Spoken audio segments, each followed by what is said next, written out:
जी नाज़रीन, मैं हूं नासिर महमूद और आप देख रहे हैं न्यूज़ वर्ल्ड उर्दू। और मेरे साथ जो आज शख्सियत मौजूद हैं, नाइब सदर हैं इंसाफ ग्रुप के धोबी मंडी, दानिश हबीब साहब है।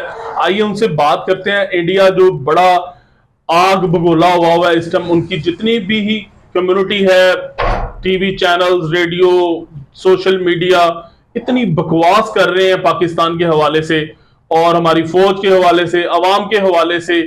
इनसे जानते हैं कि ये इनसे जानते हैं कि इंडिया के हवाले से आप क्या कहते हैं, ये जंग होगी नहीं होगी या एक सिर्फ नोरा कुश्ती है बड़े लेवल पे। अस्सलाम वालेकुम हबीब भाई।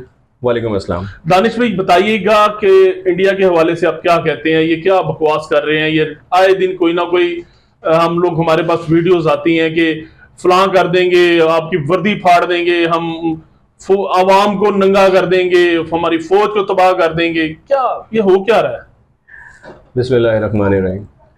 ये जैसा कि आपने कहा कि नूरा कुश्ती है, इसमें कोई दो राय नहीं है, लेकिन ये नूरा कुश्ती हमेशा इंडिया को सूट करती है और इंडिया अपने मफाद के लिए, ख़ास तौर पे जब से ये नरेंद्र मोदी उनका वज़ीर आज़म बना है, ये एक आरएसएस की आइडियोलॉजी है, जिसे कहना चाहिए हिंदू इंतहा पसंद तंजीम, जो अपने अलावा किसी भी मज़हब को, किसी भी माइनॉरिटी को कोई किसी किस्म की इज्जत नहीं देते। सिर्फ मुसलमान ही नहीं, जो बाकी माइनॉरिटीज़ हैं इंडिया में, वो भी इस आरएसएस आइडियोलॉजी की वजह से बहुत ज़्यादा परेशान है।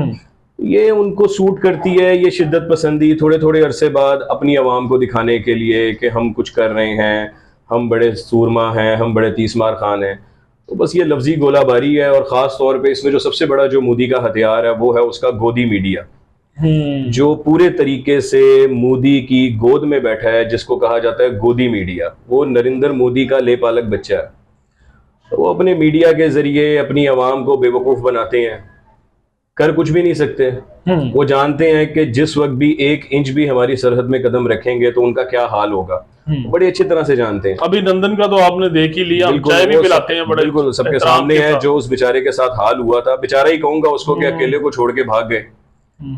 ये हमारे उस वक्त के जो वजीर आजम थे इमरान खान साहब, ये उनका एक गुड जेस्चर था जो उन्होंने उसको अच्छी खासी चपेड़े मार के सब कुछ करा के फिर उसको अरमानी का सूट पहना के चाय पिला के उसको वापस भेजा कि अगली बार आएगा तो ऐसा नहीं होगा। तो वो ये पहली बार ही हुआ था। अब अगर उनके पायलट ये समझते हैं कि हमारे साथ भी कोई ऐसा ट्रीटमेंट होगा, हमें भी अरमानी का सूट मिलेगा और एक कप चाय मिलेगी, तो ऐसा नहीं होगा। अब सोच समझ के आए, क्योंकि हमारे पास देखा जाए तो हमारी फौज में एक गुस्सा भी है। हम कुछ नहीं कर सके फ़लस्तीन के लिए, स्ट्रेटेजिक मामलात थे।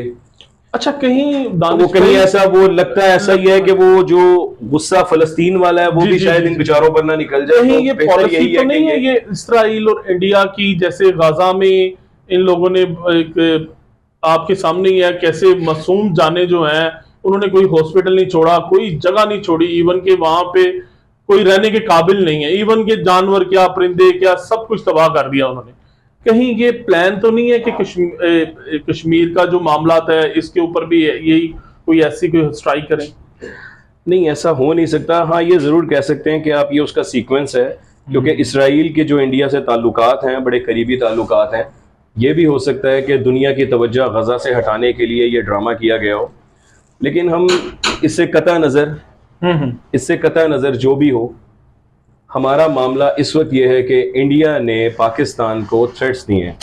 इंडिया ने पाकिस्तान को ये धमकियां दी हैं जंग की, तो हमारा फोकस इस वक्त यहाँ पर है। बाकी रही बात फ़लस्तीन के हवाले से, गज़ा के हवाले से, जो इसराइल ने वहाँ पे तबाहकारियाँ की हैं, और हम बहैसियत मुसलमान हम सिर्फ खून के घूंट पी सके। लेकिन मैं फिर यही कहूँगा कि हमारे फ़ौज के जवानों में बहुत गुस्सा है, इस कौम में बड़ा गुस्सा है। कहीं ऐसा ना हो कि वो फ़लस्तीन वाला गुस्सा भी जो है वो इन बेचारे इंडियंस पे निकल सर, हमारी जाए। कौम तो वो बड़े मजे ले रही है। कभी कह रहे हैं कि जंग कब होगी, हम कपड़े कैसे सिलाएंगे, नए कपड़े, ईद का माहौल सा लग रहा है यहाँ पे। बेसिकली हमने अपने बुजुर्गों से जो गज़वा हिंद के बारे में जो बिशारतें सुन रखी हैं ना, तो हमारे यहाँ तो हकीकत में ये फेस्टिवल का माहौल होता है। हमारे यहाँ तो ये माहौल फेस्टिवल वाला होता है। जब इंडिया जंग की धमकी लगाता है तो यहाँ तो फेस्टिवल बन जाता है कि हाँ जी कब होगी कब होगी, क्योंकि जो गज़वा हिंद के हवाले से जो फजीलतें, जो बिशारतें हमने अपने बुजुर्गों से सुन रखी हैं, तो ये तो बड़ी सादत की बात होगी अगर हमें वो गज़वा हिंद नसीब हो जाए और उस गज़वा हिंद में, उस गज़वा हिंद के चलते हुए हमें भी कुछ शहादत मिल जाए, कुछ नहीं तो कुछ एक एक शर्राई आके लग जाए हमारे, तो हमारे लिए बड़ा हमारे लिए बाइस बरकत होगा, वो बड़ी रहमत की बाइस होगा। अच्छा, थोड़ा सा आगे बढ़ते हैं। कश्मीरी अवाम जो है, इंडियन अवाम, पाकिस्तानी अवाम, ये तो चाहती ही नहीं है कि जंग हो। ये क्या, ये सिर्फ मीडिया वॉर तो नहीं है कहीं? देखें, मीडिया वॉर, इसको हम कुछ भी कह सकते हैं, कोई भी पहलू इसमें से निकल सकता है, क्योंकि बहुत सारी चीजें ऐसी हैं जो अवाम तक नहीं पहुंचती, जिसके बारे में अवाम नहीं जानते। इसमें काफी सारे मफादात भी हो सकते हैं, यहाँ वालों के भी मफादात हो सकते हैं, वहां वालों के भी मफादात हो सकते हैं, लेकिन इस चीज को आप मेक श्योर कर लें कि जंग नहीं होगी। देखें, जंग नहीं होगी। आप इस चीज से अंदाजा लगाइए कि इस वक्त इंटरनेशनल खिलाड़ी दर्जनों के हिसाब से आईपीएल खेल रहे हैं इंडिया में, कुछ 10-12 खिलाड़ी यहाँ पाकिस्तान में पीएसएल खेल रहे हैं, बहुत सारे ऑफिशियल्स हैं, बहुत सारे कमेंटेटर्स हैं, यानी कि पूरी दुनिया से, आप पूरी दुनिया के जो कहना चाहिए कि नुमाइंदगी करने वाले लोग हैं अच्छे तरक्की याफ्ता ममालिक के, वो यहाँ पर इस वक्त मौजूद हैं। तो आप ये देखें कि वो ममालिक अगर थोड़े सा भी थ्रेड्स हों, अगर स्वेयर थ्रेड्स हों, अगर हकीकत में अगर कोई ऐसी इतलात हो, खतरे वाली बात हो, जंग के इतलात हो, जंग के आसार हो, तो सबसे पहले वो अपने शहरियों को वापस बुलाएं। वहां पर वो भी इंजॉय से खेल रहे हैं, क्रिकेट इंजॉय कर रहे हैं, क्रिकेट खेल रहे हैं, हमारे यहाँ भी पीएसएल खेली जा रही है, वहां पे भी आईपीएल खेली जा रही है।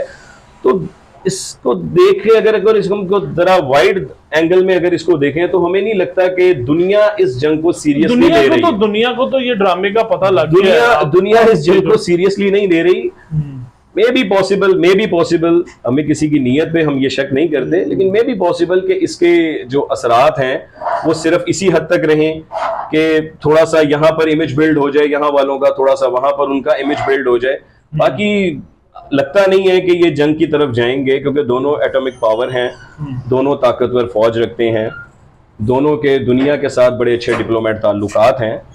तो मुझे नहीं लगता कि ये जंग की तरफ जाएंगे, ऐसी कोई बेवकूफ़ी होगी। इंडिया के अपने अंदर बहुत सारी तहरीकें चल रही हैं, इंडिया ने अपने मुल्क में बहुत सारे महाज खोल रखे हैं। पंजाब के सिख उनसे परेशान हैं, फिर उसके बाद जो उनकी माइनॉरिटीज़ हैं वो बहुत परेशान हैं, फिर उसके बाद वहां पर जो चीन के साथ जो उनका बॉर्डर लगता है, तिब्बत का जो बॉर्डर लगता है, वहां पर चाइनीज के साथ उनकी टेंशन चल रही हैं। फिर यहाँ कश्मीर के अंदर जो ऑक्युपाइड है इंडिया के, उस कश्मीर में जो उन्होंने जुल्म ज्यादतियां की हुई हैं पिछले 50-60 सालों से, तो ये वहां की अपनी तहरीकें हैं। इंडिया हमेशा यही करता है कि जब भी उसको एक थप्पड़ लगता है तो वो रोने लगता है कि मुझे पाकिस्तान ने मारा मुझे। हालांकि हमारे यहाँ जाफर एक्सप्रेस पूरी दुनिया जानती है कि बीएलए को, बलोचिस्तान लिबरेशन आर्मी, बीएलए को सपोर्ट रॉ करती है। बीएलए के जितने भी रहनुमा हैं उनके इलाज इंडिया में होते हैं, उनको फंडिंग वहां से होती है, ये बात पूरी दुनिया जानती है। लेकिन जाफर एक्सप्रेस के बाद हमारे किसी ऑफिशियल ने, हमारे आर्मी चीफ ने, हमारे प्राइम मिनिस्टर ने, हमारे वजीर दिफा ने, किसी ने भी इनकी तरह रोना नहीं डाला, बच्चों की तरह रोए नहीं कि देखो जी हमें इंडिया ने मार दिया, हमें इंडिया ने मार दिया। हालांकि हम सब जानते हैं एपीसी में, एपीएस जो हमारा स्कूल था, आर्मी पब्लिक स्कूल, उसमें 300 बच्चे शहीद करने में हमें 100% यकीन है कि उसमें इंडिया का हाथ था। लेकिन हमारी फौज, हमारी हुकूमत एक जिम्मेदार इदारे के तहत एक जिम्मेदारी को लेते हुए अपने अंदर अपनी कमजोरियों को दूर करते हैं, अपने दिफा को मजबूत करते हैं, अपने सिक्योरिटी कोलैप्स जो जहां पर उनकी सिक्योरिटी कोलैप्स होती है, जो लीक्स होती हैं, उसको पूरा करते हैं। इंडिया की तरह बच्चों की तरह, गैर जिम्मेदारों की तरह रोना नहीं डाल देते कि देखो जी ये कर दिया, ये कर दिया। जब सिक्योरिटी आपकी है, जब कश्मीर के अंदर 6 लाख फौज है आपकी, सारी इंटेलिजेंस आपकी है, मुकम्मल ऑक्युपाई कर चुके हैं आप, एक एक नकलो हरकत पे आपकी नजर होती है, तो फिर ये इतना बड़ा टेररिस्ट अटैक कैसे हो गया? इसमें आपकी कमजोरी है। आप इसको कहते हैं कि जी ये पाकिस्तान ने की है। अगर पाकिस्तान ने भी किया है, चीन ने भी किया है, या किसी ने भी किया है, तो कमजोरी तो आपकी है, इदारे की तरफ खड़े हुए हैं। कमजोरी आपकी है। आपकी 6 लाख फौज सिर्फ आपने कश्मीर में रखी हुई है। इतना अरबों खरबों का आपका बजट है आपकी रॉ का।